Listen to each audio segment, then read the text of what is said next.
اسمعوا إلى أنس رضي الله عنه الذي يخبر عن رجل نصراني في زمن النبي صلى الله عليه وسلم. هذا الرجل أسلم وكان من كتاب الوحي، أي أنه كان يكتب الوحي لرسول الله صلى الله عليه وسلم، إلا أنه ذهب لليهود فارتد عن الدين فصار يسب النبي وصار يشتم رسول الله صلى الله عليه وسلم. فدعا عليه النبي صلى الله عليه وسلم فقال: اللهم اصنع به آية، اللهم اصنع به آية.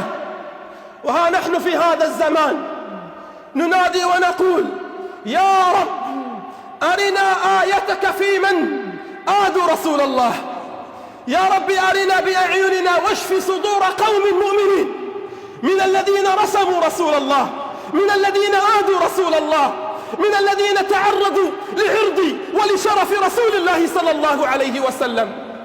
فقال النبي: اللهم اصنع به آية. فيا أيها الأحباب، ما إن لبث حتى مات هذا الرجل، فأخذوه ليدفنوه، فإذا بالصباح الأرض قد لفظته، فقالوا: هذا فعل محمد وأصحابه، فعمقوا له حفرة أخرى فدفنوه. فجاء الصباح فإذا بالأرض تلفظ هذا الرجل، فقالوا: هذا فعل محمد وأصحابه. فجاءوا ثالثا فعمقوا له في الأرض كثيرا فدفنوه. فجاء الصباح فلفظته الأرض، فقالوا: هذا ليس والله بفعل بشر، هذا ليس بفعل بشر. فيا أيها الأحباب، تركوه على الأرض، فصارت الكلاب أعزكم الله تأتي فتفتح رجليها على وجهه فتبول على وجهه.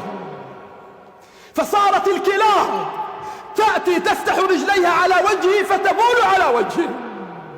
والذين يؤذون رسول الله لهم عذاب أليم، لهم عذاب أليم.